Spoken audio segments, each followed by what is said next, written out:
I feel like I've talked to you guys ad nauseum about my perspective growing up gay, and at this point, it is corny and tired and played out. And I never thought about what it was like for my parents. I've pondered the idea, of course, but I thought what better way to get to the bottom of this than to just actually interview my parents. Just keep the book up for 5 more minutes. The psychic I went and saw said that journalism is in my future, so I thought what better way to manifest destiny than to have someone in the passenger seat of my car for the first time ever. I know it's kind of lame to have your mom on a call with you, but guys, I need to get to the bottom of this. So I would like to introduce you to... Mom. Who created that? That, even. That. That's Zach! I feel like you need your... I know what you need. Your journalist hat. You need to get that hat on. You're right. There we go. There, now it's good. You can put the book down. Okay. Guys, this is really hard for me to admit, but I am 24 years old and I do still live with my parents. As you can imagine, that makes the hunt for trade a little more difficult. Not really. When your mom is milkshake brings all the... And a lot of the time my dad works away, so it's just us there. And it's fun because we'll have movie nights. We watched Free Willy last night and cried. But I just want to know, do you have any advice for moms out there whose husbands work away? Because I can imagine having to stick around with me all the time is pretty hard. It really is. Well, you always got to have a little something in your little tickle trunk. You know? For those nights when you're... Oh, but... Tickle trunk. Funny you say that because this video is actually sponsored by the creator of the tickle trunk, Balessa. In case you can't tell, I am sick as a dog, so I'm going to use past Zach with his sexy voice to tell you about the sponsor of today's FaceTime. Balessa. This one goes out to the ladies. The Air Vibe by Balessa provides dual stimulation for your C-spot and your G-spot. And ladies, the Air Vibe is extremely flexible to get in all of your nooks and crannies. One size fits all. It's waterproof, extremely discreet design, and fully rechargeable because I know y'all ladies will be burning that battery to the ground. Hello! This one goes out to the fellas. We have the Blow Pro Tornado Stroker. It's the most advanced sucker simulator on the market, and trust me, if you're my best friend Connor, who I gave one of these to for Christmas, you would agree. With 5 rotating and thrusting speeds, you can fully customize this toy to fit your every need. This bad boy is easy to clean, waterproof, rechargeable, and much like me, built for pleasure. Y'all already know who it is. It's the Ultra Blow, the most advanced stroker on the market. Boys, it's time to put your hands down and put the Ultra Blow on. When I tell you, ever since I got this thing, it has not left my hand, okay? And one last thing for the girls, the Thump by Balessa, the ultimate clit vibrator with suction, vibrate, and thumping technology. It is the #1 most versatile clit vibrator ever. It's waterproof. It has an extremely discreet design. And of course, for you girls running that battery to the ground, it's extremely rechargeable. Okay. To enter the giveaway, click the link in the top of the description or in the pinned comment. Now, back to the video. My mom grew up in the country, unlike my dad who grew up in the city, because gay gets thrown around a lot like an insult now. Were they saying that back then? Or... Oh, yeah. Oh. And worse, probably. The F-bomb was thrown around a lot. They actually called cigarettes that still back in the day. Yeah, I call it that now. But that is technically a term for it in Britain, I think. Just smoking a big old fag! I've talked to our friends here a little bit about Grandpa, like your dad, and how he was a traveling pastor of sorts, and that you grew up with a religious upbringing. How did that sort of play a role into your perspective and what you thought about gay people? It was actually quite terrible. Like, I love my dad. May he rest in peace. But he just, and I don't know if it was the way he was brought up too, but like anytime like gay people were ever brought up, like they were sinners, they're gonna burn in hell, they like, it just was really, really frowned upon. And like I grew up with that in my head, and like it actually brainwashed me, quite frankly. I never saw it any other way. Until me. Until I had no fucking choice. I'll never forget when I had Shaden and they were prepping me for the C-section, and your dad walked in and the nurse is like, "Oh, this is your 3rd child." He's like, "Yep, and they're all mine." We got to do the Blisma thing. We did that already. Didn't we? Yeah. Okay, we did? Yeah. Okay. I've mentioned No, it. we got to do it again. Why? Because I want to. Well, Okay, continue. okay. I don't know if I mentioned this to you guys before, but I have 2 other brothers. I'm the middle child. That's why I am the way I am. Is because I'm a middle child. Blame it on what you want. Well, if anything, I'd blame it on you, actually. When you first met Dad, did you ever have, like, a conversation about what it would be like if one of us was a gay man?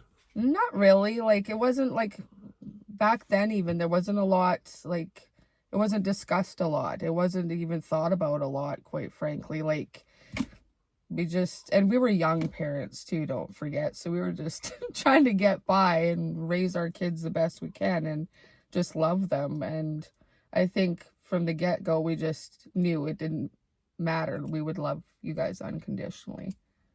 Unconditional. Now it's time to get into the meat and potatoes. I need to know. And maybe even a little steak. Okay. I've seen pictures of me when I was like a little boy in dresses and such. Serving looks from a very young age. Even like boob balloons. Balloon boobs even. I just wanted to know, did I ever show signs of gay? And if so, what age do you think it was? I mean, there was definitely signs, but to me, I just thought you were being goofy or playing house or playing house, and I was playing the wife. I'll just say it, I was absolutely clueless. And I also didn't want to like point it out, be like, oh no, you can't dress up as a girl. You can't, I didn't want to add more attention to it, I guess, because like, I just figured you guys are being kids doing what kids do. Oh, and also you'd often come out of my room in my heels and, just strutting your thing. Yeah. And then there was the time that all you wanted for Christmas was an easy bake oven, that's fine. But it had to be pink also. So that was a little odd. Right. I mean, not odd, but that was a little gay. Do you think in the big year of 2026 with all the conversation around gay that you would have taken those signs as like, oh yeah, he's a gay man? Probably, I guess, because there's just more light put on it. Like there's like, it's more obvious, I guess. And it's looked at as a discussion that you can have now with. When I was growing up, was there a time when like you actually suspected, you're like, okay, the writing's on the wall? Or did it take like for me to actually come out to you and tell you? Quite frankly, like, I think I was so oblivious. Like, obviously there was tons of signs, but I just like, I mean, I was in, maybe even in denial. I don't know, because I just, growing up, it was in my head that I could not have a gay child because it would be frowned upon or whatever. Like, I don't know how I didn't, there was definitely signs, but I just didn't want to believe it, I guess, which is terrible. Little do you know, you're the gay factory. Of course, I FaceTime you guys about my coming out story and what that was like from my perspective. But I'm curious, when I came out to you, what was like your honest thoughts? What was going through your mind? Because from my end, it was a little... Yeah, this is actually, if I could turn back time and do things differently, that is a moment in time. I'm being real now. And I might even cry. I wish I would have reacted so differently. I know that that's had a big effect on you.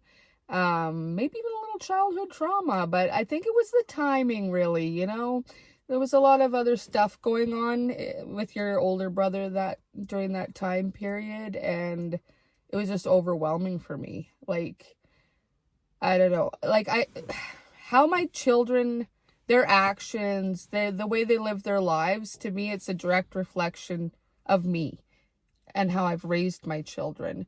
And like, in my mind, I actually like went straight to mama bear mode. Like, I was like, oh my God, like we live in a small hick town. Like, how are people going to treat you? Are you going to get bullied? Is somebody going to hurt you? So it was more fear, more so than like, I was never ashamed of that. Like, you know what I mean? Mm-hmm. Like, I instantly, like, mama bear mode went into effect, and I was absolutely terrified. And I think that's why I reacted the way I did. And then when you told me that everybody already knew, your teachers, your friends, then I think it turned to hurt. Like, I was like, we are so close, like so close. We always have been. And I was like, why was I the last person you felt you could tell? And I think probably, I don't know, I'm not going to answer for you, but maybe you just didn't want to disappoint me. I don't know what it was.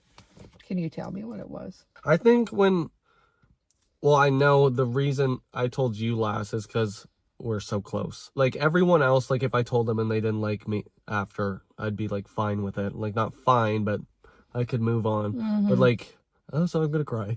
If I told you and then you, I don't know, because you get it worked up in your mind and, like, you hear about people coming out. Like, my friend Josh came out and then it didn't go well with his parents for a bit. And, like, you were kind of like the one person, if I was like, well, if she doesn't like me, then I don't know how I could, like, live after kind of thing. Aww. So take it as a compliment. Okay. Well, that doesn't matter what. I'll love you unconditionally. Unconditional. We need a moment here for a second. Yeah, just give us a minute, guys. Okay, so it's been a minute. Looking forward, and because you've heard about my last relationship, and you hear the tea. I fill my mom in on the tea, just as I did with you guys. Mostly because she actually just watches the FaceTime. So, do you have any advice for me? Because I've been struggling in the love department. Do you have any advice for me? I think that you need to focus on yourself and know your true worth. You need to get to learn to love yourself before you can allow anybody else to love you. Like, that is, so many people just get worked up. They got to figure out life now. They got to find that perfect person. Let them find you. Like, that's what I would say, is just like, take the time to focus. I was young, like, and I have no regrets. I mean, trust me, there's been your dad and I have been to hell and back a few times, but like, if I could go back, I would have just taken my time to figure out, like, and really think about when you meet somebody, is this somebody that I could potentially have children with? Is this someone I could see being the father of my children? Is this someone who's going to be able to support me financially? Like, they don't teach you that stuff growing up, really. And people just fall too fast. You just need to take a step back and think about those things long term. Type shit. Do you have any advice for mothers out there who are maybe suspicious of their child being inflicted with the gay? Well, I don't feel like it's an infliction, but it's different for everybody. It has a lot to do with how you were raised. For me, like, I wish that I would have just, when I had maybe some suspicions, like, there was lots of times when I was like, is there something you want to talk to me about? And it just never really happened. Like, be open with your kids, and be prepared for whatever they're going to tell you. Like, just try to. I mean, sometimes you can't be prepared for what they're going to tell you, but like, you got to just love your kids unconditionally. Don't ever and that's one thing I always thought, like, I always wanted you guys to be able to tell me anything. And like, even like when you would go out to parties, I always tell you guys, I don't care if it's 3:00 in the morning, you call me before you get in with, I'd rather be mad at you for being out drinking than get a phone call from the police. Like, just have that open relationship with your kids where they feel like they can tell you anything and that they're still going to love you at the end of the day. I had a good cry listening to Heaven by Troye Sivan, and I was actually like crying in the car, and I was like, I told God, if it comes down to that, like, take me before you, and let him live forever. Like, that's how, like, what's the word? Brainwashed I was, and ingrained that was in my head, that like, and I had to just get over that. Like, your relationship with God is your relationship. Mine is something different, and it's different for everybody. And I believe that God loves everybody. So that's it.